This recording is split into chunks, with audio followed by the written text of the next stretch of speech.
This is Jane Low, and I'm at ISC2 Asia Pacific Summit, Secure Summit 2023 here in Singapore.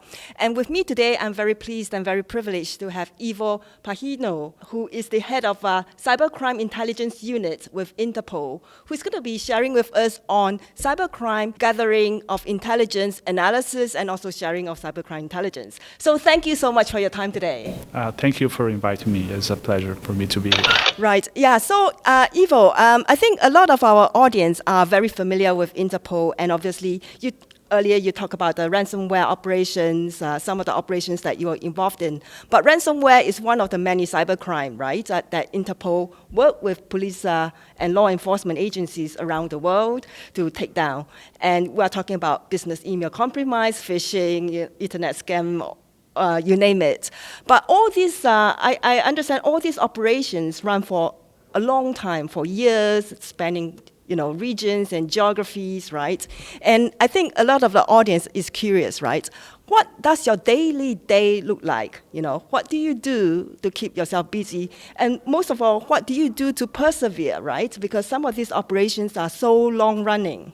Okay, so from our side, which is the Cybercrime Intelligence Unit, our day-by-day job is receive intelligence, analyze, and get information out there. So we are more like a closed group inside a big room. So we don't travel as much as, for example, operations guys or cyber capacity guys. We may go to a conference, reach out, see people, talk to other analysts, other researchers, but we are more focused on producing the intelligence that we need to produce to make things happen. You talk about working, sharing information, gathering intelligence, right? And as part of your day-to-day, you work a lot with the private sector to exchange and share information. And I think a lot of our audience also think there's possibly some tension between the private sectors in terms of priorities, right? So, for example, private sector, when it comes to ransomware, may be more interested in restoring the operations, but law enforcement are more interested in preserving the information, right, for forensic analysis. And sometimes perhaps private sector is more interested in preserving the privacy of the individuals involved, but law enforcement will probably prioritize on, taking down the group. So how do you see all these different conflicting priorities? What are some of the biggest challenges that you see? Okay, when I was in my police officer work in Brazil, usually I have this conflict. So we go to a crime scene for a ransomware attack, and we want to preserve evidence. And the affected entity is more concerned about restoring their environment. And this has a natural conflict because restoring the environment may destroy evidence. So this is a very hard time for you to talk to them and say, okay, you can restore, you can't get in the way. So you can't deny them to restore their environment because it's their business. But you can try to find a little balance about this. So you need to preserve evidence as restoring.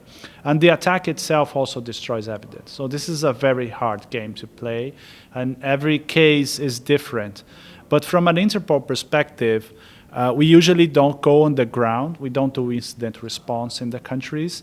We are more in the receiving information and cooperating with different countries. So sometimes some law enforcement agency comes with us and say, hey, I have a case of this group. We did the forensic, we got this evidence, and we see this, hosting providers in other countries. So what we do is we work very closely with the operations division inside the Cybercrime Directorate, and we try to reach the countries and get them to sit together and say, hey, let's do a global operation. You can disrupt this infrastructure. You have the victims, and you have the threat actors. So this is the hard work, and as you said, it takes a long time, so we need to be patient. Something we do, for example, we send an intelligence package to one country. It can come to fruition 1, 2, 3 years later. That's right, yeah. So you don't control on how the information is used. So what we do is we send information when we hope that the countries have do good use of it. Yeah, you work with many different countries, and obviously you also mentioned in your talk earlier that some of these cultural barriers, language barriers, right? And there's also this very often asked question about data sovereignty, like how do you exchange and share information if there is some rules and regulations around what kind of data can or cannot leave the country? So how do you see like some of these international sort of cooperation? Okay. Interpol has its own regulations for what we call the rules of processing of data. So when we receive something from a country, the country can flag that they don't want this information to be shared with specific countries. So this is a very tight setup we do, and we need to comply to that. So the country can say, I will give you this information, but you can't share this information with these countries. So this is very specific, and the rules are very specific. So Interpol has a time, the data does not belong to Interpol, the data belongs to the country. And we are like the holders of the data for a specific amount of time. So this has also some rules of how much we can retain data. So after this period, we need to throw it away. So there is a lot of regulations we have to deal with. And one of the most challenging aspects we have today is the use of open source data. Because from a legal perspective, today we don't have a specific rule saying that we can collect open source data on a large data set. So this is something we have a committee, and it's not inside the Cybercrime Directorate, but Interpol as a whole has a committee trying to push a regulation, and this goes to the other countries, and they need to vote to allow Interpol to get large data sets from open source sources and store them for a specific amount of time. So this is the challenges, because the technology evolves very fast, but the legal framework is lower, because you need to talk to the countries, you need to get new regulations, so we need to be very patient between these things. So today, for example, I can receive information from a private entity and work with this information, but I can't collect this information directly on the internet, which is very tricky, which is very interesting. That's interesting. Yeah. Right, so the private sector or the partner that you work with can collect or possibly comply with all the necessary regulations to collect this open source data, but there's an additional layer of regulations that they need to, and Interpol need to respect in terms of sharing between that private sector partner and Interpol yourself. And this is very important, because this maintains our neutrality and maintains the trust between the countries. Right. Because if a country sends us information and we send it to a country who is not entitled to see that information, this may diminishes all the trust on Interpol. Right. So and we are very tight on that regulations. Right, and you mentioned that trust is a very big factor in the private-public partnership that you have. And one of them is, you mentioned in your talk, is Project Gateway, right? Can you tell us a little bit about Project Gateway and maybe share, if private organizations wish to join this setup, what they need to do? Okay, so the Project Gateway was created to create a legal framework between Interpol and the private entities. So you have specific regulations, and the countries agreed to the resolution. So this is something that's inside Interpol as a regulation. So this says exactly how we deal with the private entities.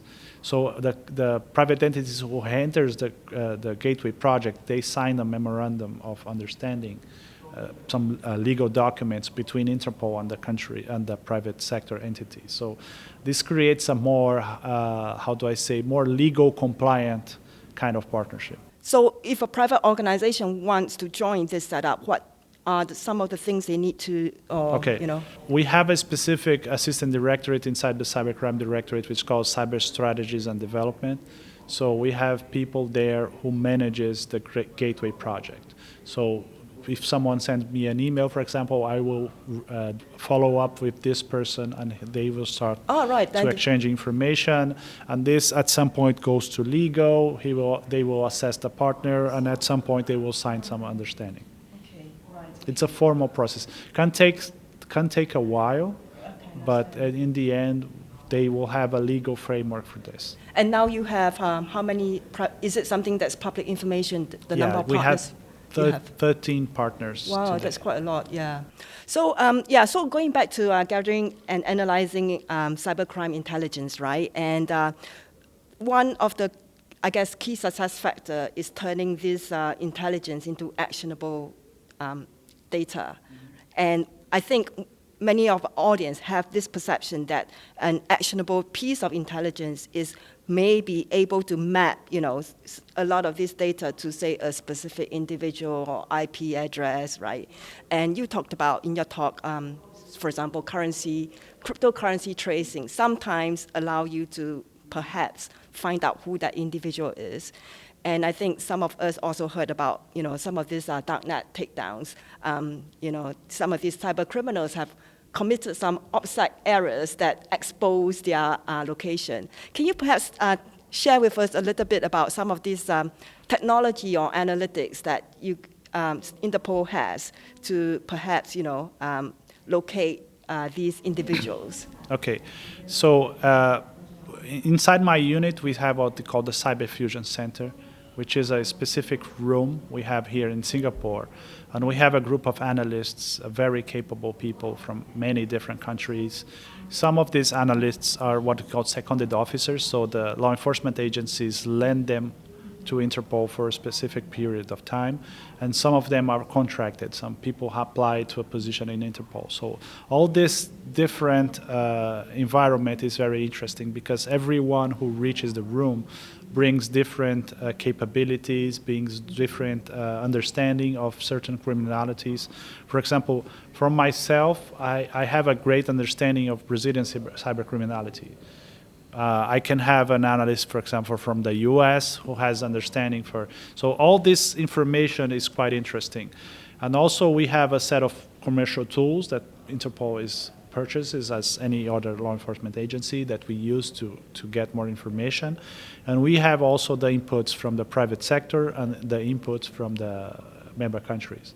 So the word fusion is just exactly this. We fuse information from private sector, information from member countries, information that the analysts, the experiences bring to the table, and all of this, we create what we call an intelligence package. And the interesting thing about intelligence is that when you create it, you don't know what will be the outcome. You send it to the country, and that may be the last piece of the puzzle they were waiting for to do some action. And that's what we are hoping for. We could provide intelligence so they can join the dots. And sometimes it's hard, as you said, you can have the victims in one country, you can have the threat actors in a second country, and you can have the infrastructure in the third country. So it's very hard because the country who has the infrastructure don't have victims. So why would they open a case to investigate? Even when they have the threat actors, why did they open the case? So many threat actors doesn't affect their own countries. You see even malware that looks at the version, the language of Windows, and then don't attack specific versions of Windows. So they don't want to attack their own country. They are attacking other countries. So getting these law enforcement agencies together is a very big challenge. And this is the thing we do by day. Right, yeah. So I was going to ask you about the skill set, all these law enforcement bring to the table. But let me just ask a couple of questions before that, right? So earlier, one of the audience also asked about, cybercrime landscape, right? And it's rapidly evolving. So I think many are also interested to understand, for Interpol, do you have like regular phishing exercises, simulation exercises? What kind of training do you have to get yourself up to date in terms of what is happening out there? So we do a lot of trainings for the member countries. As I said in the talk, we try to bridge the gap between different capabilities for different law enforcement agencies, because when we do global operations, they need to speak the same language. They need to understand the technology the same, so you can do the action, and everyone can be equally involved in that because they understand what's going on. So this is something we do very frequent For example, we have a project, as I mentioned, about the Africa desk. So we do the Africa cyber surge every year, and we go to the ground, we bring Interpol staff, we bring private partners, we do training for police officers. So this is, and we do exercises, we do capture the flags, we do tabletop exercise, we do a lot of stuff to get these going, and also we train our staff as well. Right, yeah. So I think perhaps maybe a topic for another day, like what kind of internal training you guys have for yourselves, right? So talking about, earlier we talked about how you gather cybercrime intelligence. And I think it's unavoidable question. How is AI going to impact, or will AI impact the way that you gather intelligence and analyze it? Okay. I think we are discussing a lot about prompts like GPT, and you see all this advertisement on social media that if you are not using this tool, you're doing it wrong. But I believe more as AI as a productivity enhancer. So you see, today you are writing messages and it's predicting your words. Today, it's making your presentations more beautiful. So it's organizing your photos. So I think the AI will boost productivity. And this has both sides. So this will enhance productivity for defenders, but will also enhance productivity for attackers.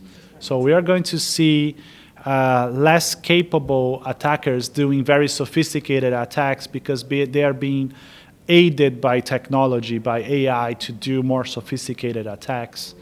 But also, I think defenders will release new products that can adapt to new attacks using AI. So I think it goes both sides. But it's very interesting to see how fast this is developing.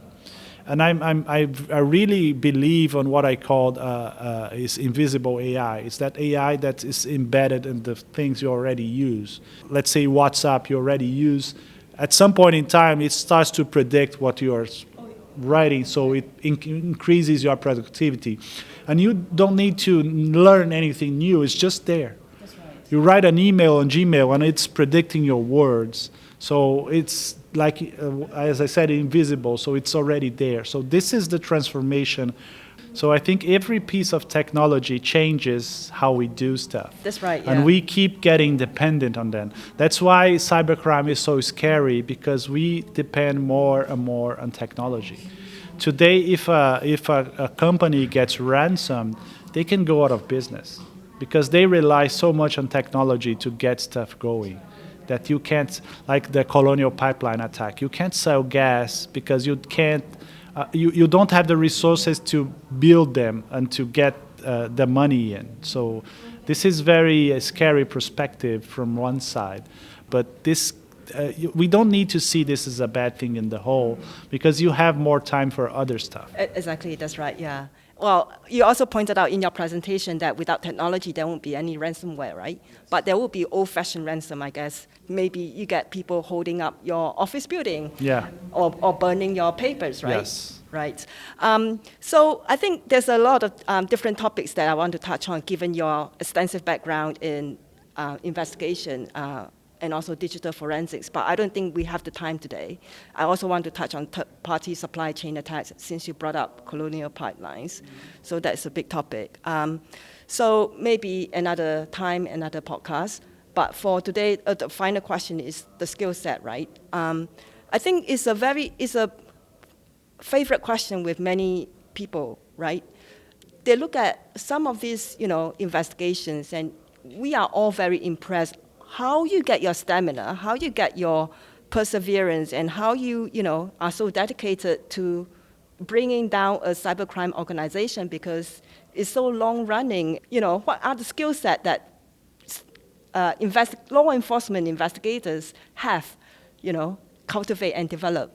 Yeah, I used to joke that law enforcement works when the police officer has the blood in his eyes, so he's very driven to the case. Mm-hmm. And this is, I think it's a natural skill set for police officers. So they seek this kind of job because they want to solve stuff. They want to solve crime. They want to get people responsible. So I think it's more self-driven. I think police officers mainly are very self-driven. So this is very important. But over time, you have, I think the greatest struggle is balancing, because we can't be 24-hour work. We need to have some time for our families. We need to have some time for leisure. As I say, we need some time to do nothing, just look at the blank wall or That's whatever. right, get a fresh perspective. You need to recharge. Because if you keep going, your brain will start to shut down, and then you can't perform as well as you should. So you need to refresh. So for example, myself, I like to run, I like to swim, I like to bike. So these are stuff that makes me go on and on. Of course, I'm a normal person, I take vacation. I have a great team, and I think teamwork is adamant on this. So we need to have a good team. I can't do everything on my own, even if I wanted to. So I think we need to balance. And after COVID, this was all these discussions about a life-work balance, like working from home, so you don't have commute time, so you save some time. You can stop, instead of having coffee with your colleagues, you can stop and have something with your family. So that's all these factors. But I think the technology now is very mature, so we can work from anywhere. So I think this is a very positive perspective. But I think the most important aspect is you be self-driven, because I've been I started my career in network, and then network security, then operation system security, then incident response, digital forensics, then I joined the police force. So it's like you like to do it. So if you are having fun doing your job, so you can do it for 8 hours a day or whatever amount of hours you need, and having fun at the same time. So you talked about you were in incident response and digital forensics, or I guess in the private sector before you joined. I worked at a national cert in Brazil. Oh, national cert, all right. So not quite the private sector. But for our audience who are in the private sector doing incident response, some of these cybersecurity defenders roles, if they want to get into law enforcement, what would your advice be or suggestion be for? Okay, this varies from country to country. In Brazil, to get into law enforcement, you have to do what we call a public contest.